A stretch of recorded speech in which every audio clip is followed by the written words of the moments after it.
All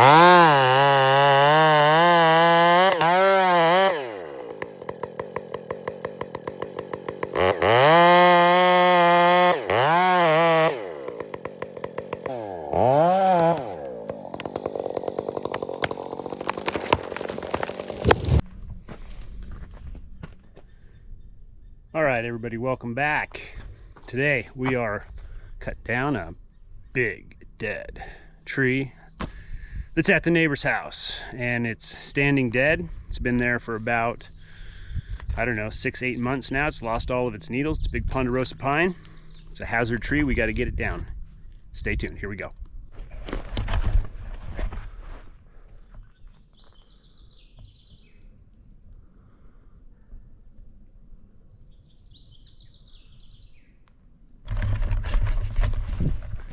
All right, everybody, here's what we got. We got a big dead Ponderosa pine.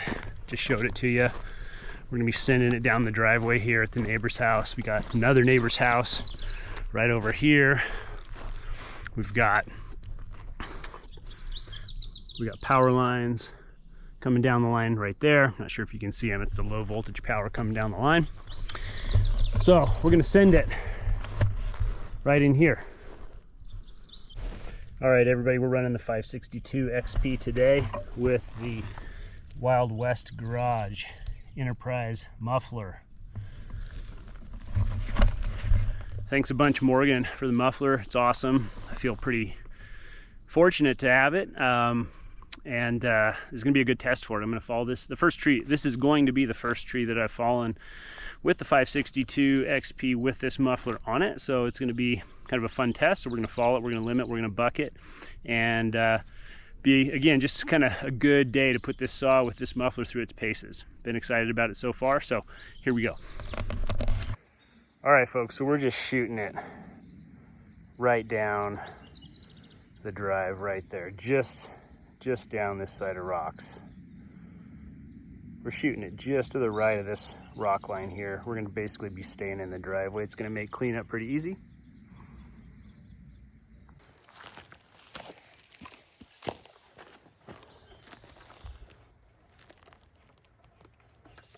Let's get her fired up. Let's give it a choke.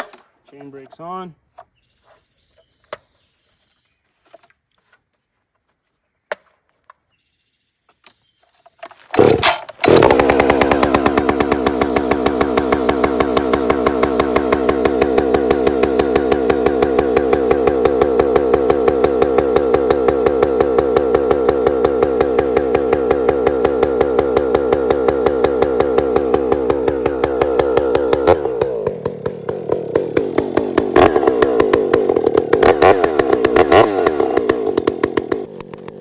All right, everybody, I'm just gonna do a little voiceover right here, tell you what's going on. So like I said, this tree is standing dead. It's lost all its needles. You can tell that there's bugs in it. So what I'm doing here is I'm just gonna chop off a little bit of bark with the axe. I'm gonna look and see if I can see evidence of bugs. I'm also kind of getting a sense for how solid the wood is. I can see when I peel off a little bit of bark here, there's a little bit of bug activity there that's pretty obvious, and I can also tell that the bark on the tree is relatively loose or peeling off. So again, indication that there is bug activity, that there is a little bit of rot in this tree. So what I'm going to do now is I'm just going to bore in on the back side here, and I'm going to look and see what the fibers look like that are getting pulled out as I bore in. So if you do this and you just have a fine powder coming out, then you're going to have some strong evidence of rot, but I can see some good strong fibers that are coming out. The wood feels really solid in those fibers. So as you get in past that cambium, you'll notice in this tree it's nice and firm, it's nice and solid wood all the way through the middle. So it gives me some confidence that we've got some strong wood here that's not just going to break off, and we'll be able to go ahead and lay it down relatively easy.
Alright everybody, so I'm running a 28-inch bar on this 562 XP, and it's just not quite enough bar to get all the way through this tree. This tree where I was cutting it is right around 28, 29 inches there, so just not quite enough bar. But so I work that far side, and I bring my cut around, and again, you'll notice me looking up here quite a bit. I'm looking for that crown to move, and I'm just kind of slowly working my way in and watching that crown the whole time. Again, this tree's got head lean in the direction we want it to fall. All the limb weight's on that side that we want it to fall.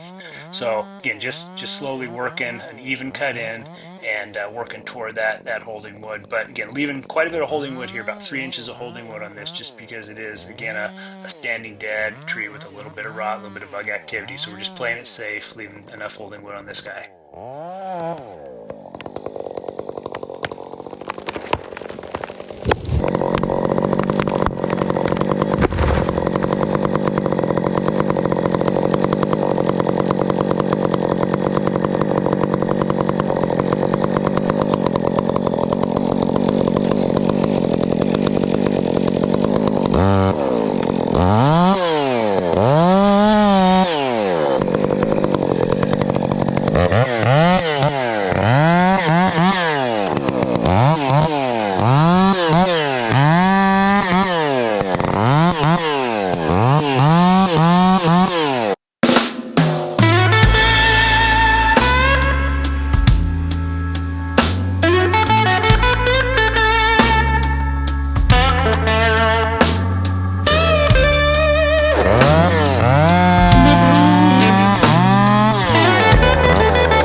this wood right here is just going to be for firewood. So you'll notice these bucks are actually relatively short, these first couple. More or less what I'm doing here is just cutting this into manageable pieces for the tractor so I can come in and pick up these chunks and just take them over to my property. So those first 2 bucks I believe were 64 inches. So we got some, I can just buck them into 16-inch rounds once I get back to my property. And as I go down the tree, I just increase the length of my buck. So again, just trying to sort of stay within that relatively manageable range of what I can pick up with the forks on my tractor and not overdo it. So that's what's going on here. And again, not milling this wood, just cutting it up for firewood.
All right, everybody, we're gonna call this good.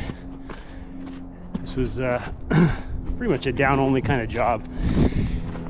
I'm taking the firewood. The neighbor said they'd clean up the rest, but you know, I didn't want to leave them with just a huge pile of broken limbs that was out in the middle of the road. So just kind of raked everything up neatly off to the side, and he'll throw the debris into his truck and take it to the dump. So we're done here. Hope you enjoyed that. It's a fun little job. A couple hours here. Not very much time falling it and bucking it and moving the logs, but you know, it takes a little time to get things squared away. So hope you enjoyed it, and we'll see you on the next one.